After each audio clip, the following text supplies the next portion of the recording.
Hola, a través de este video que hemos preparado los profesores Laura Delgado, Rubén Torres, quien les habla, Ernesto González, de los Institutos de Biología Experimental y de Zoología y Ecología Tropical de nuestra Facultad de Ciencias de la UCB, vamos a introducir el Laboratorio de Ecología 2. En esta oportunidad, introduciremos la unidad 1 referente a comunidades, la práctica 1 relacionada con la descripción de una comunidad. Debemos definir primero qué es una comunidad. Recuerden ustedes que en su curso de Ecología 1 llegaron hasta el nivel de poblaciones, que es el nivel de organización en ecología que precede al de las comunidades. La comunidad, entonces, la vamos a definir como el conjunto de poblaciones de diferentes especies que se encuentran en un lugar y tiempo determinados, así como las interacciones que ocurren entre ellas. Cuando las comunidades se extienden más allá de los límites espaciales arbitrarios, se desafía esa definición tradicional.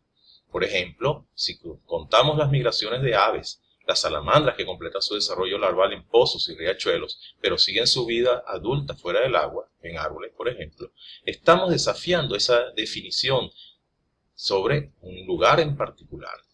Así, podemos definir varios casos. El primero de ellos, que es el estudio de un grupo de poblaciones, taxones, taxa, relacionados filogenéticamente. Por ejemplo, se puede elegir el estudio de las variadas formas en que diferentes especies de plantas de un género o familia particular son polinizadas.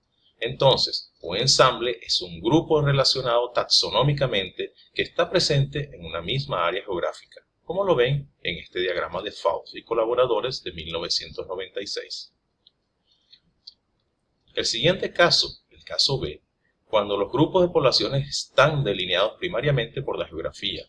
Este es el concepto propiamente dicho de lo que es una comunidad.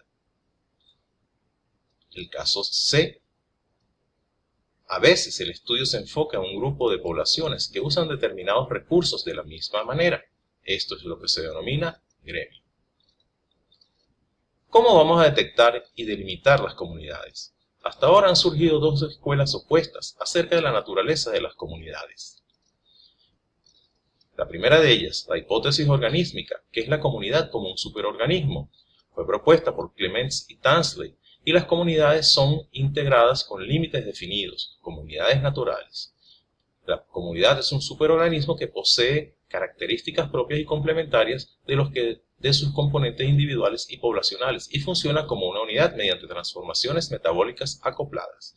Es lo que se conoce como una comunidad cerrada, y en ella vemos justamente unas zonas de transición entre esas comunidades que son los límites bien definidos, y es lo que vamos a conocer como ecotono. La hipótesis individualista, por su parte, fue propuesta por Gleason y Ramesky. La comunidad, entonces, será, según estos investigadores, un conjunto de poblaciones con los mismos requerimientos ambientales. Las comunidades no son unidades discretas, sino que muestran una gradación continua en el tiempo y en el espacio, y sus grupos de especies no son consistentes de un lugar a otro. La información disponible inclina la balanza hasta esta interpretación individualista de las comunidades. Como vemos, es lo que se conoce como una comunidad abierta. ¿Qué es un patrón?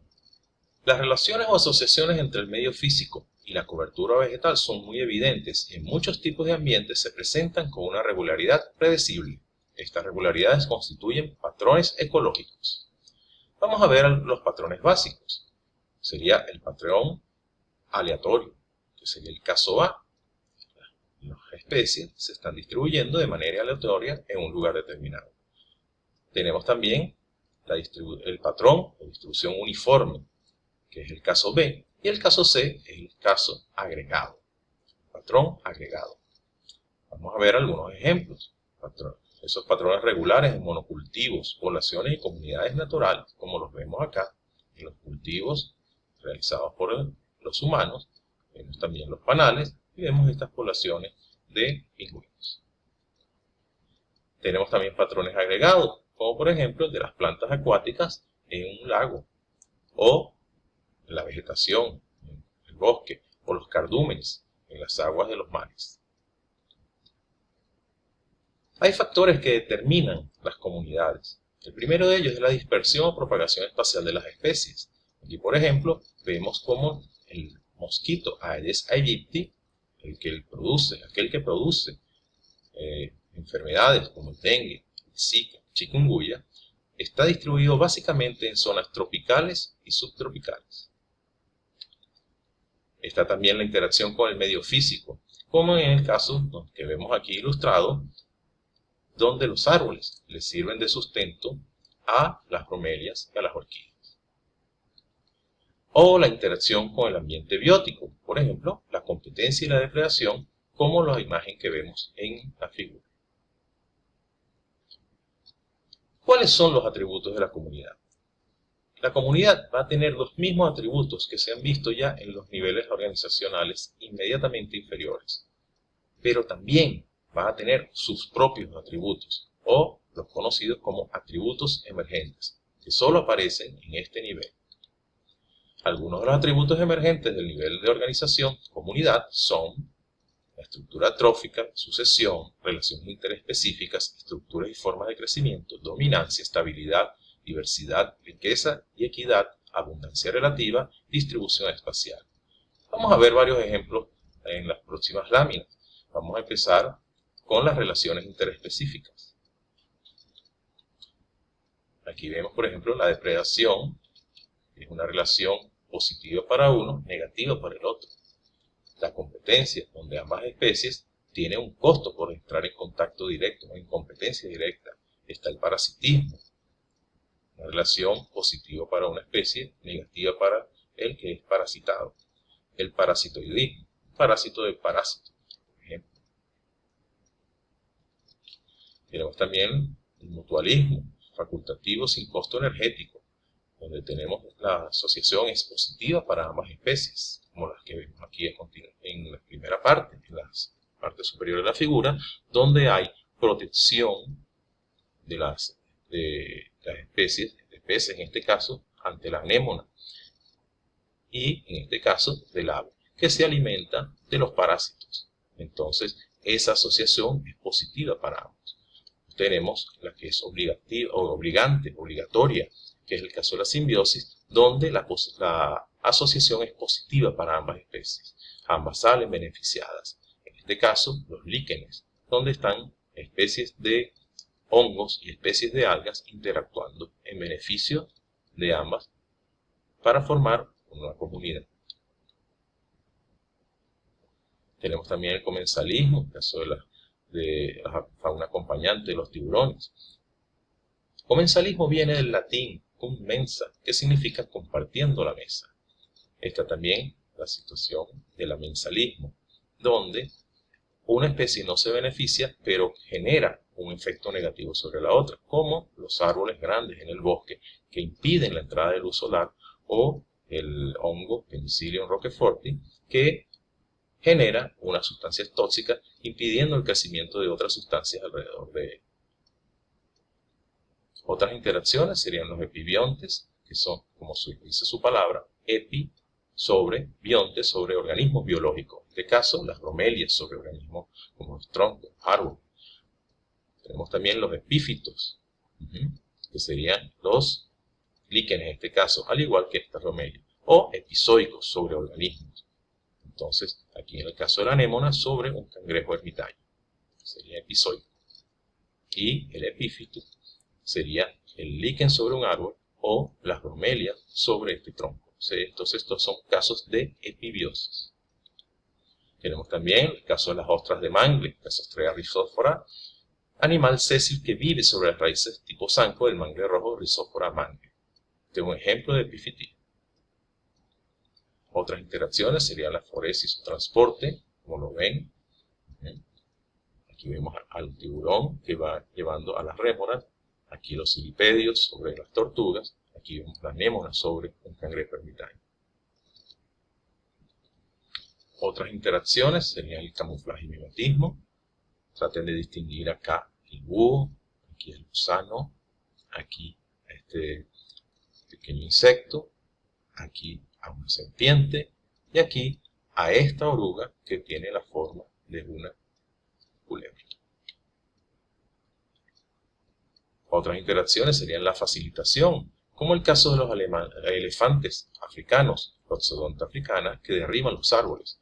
Con esa actividad contribuyen a la persistencia de los herbazales y garantizan pastos para la comunidad de rumiantes de la sabana africana.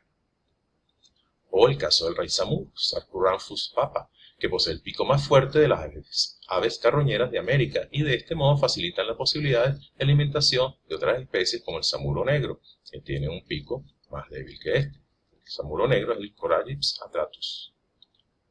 Otras interacciones, como el caso de las bromelias, el caso de los corales, el caso de las heliconias y los mismos bosques, que generan hábitats nuevos.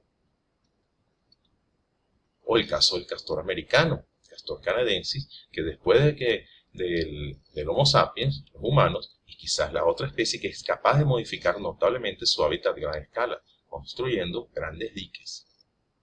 Aquí vemos un ejemplo de un dique creado por castores. Vean la diferencia del nivel de las aguas en ambos lados del dique.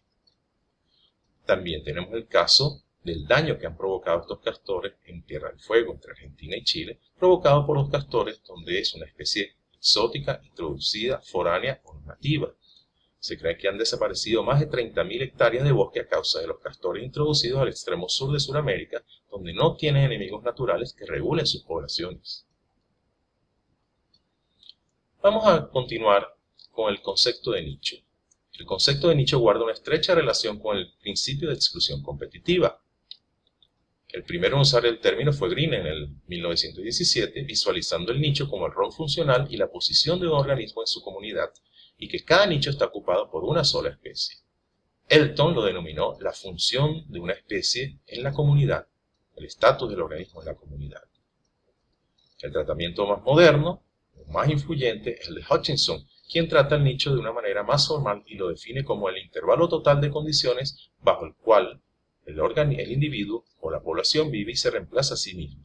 El nicho, según Hutchinson, es el hipervolumen de n dimensiones en el que sobrevive una especie, lo cual es el nicho fundamental de una especie.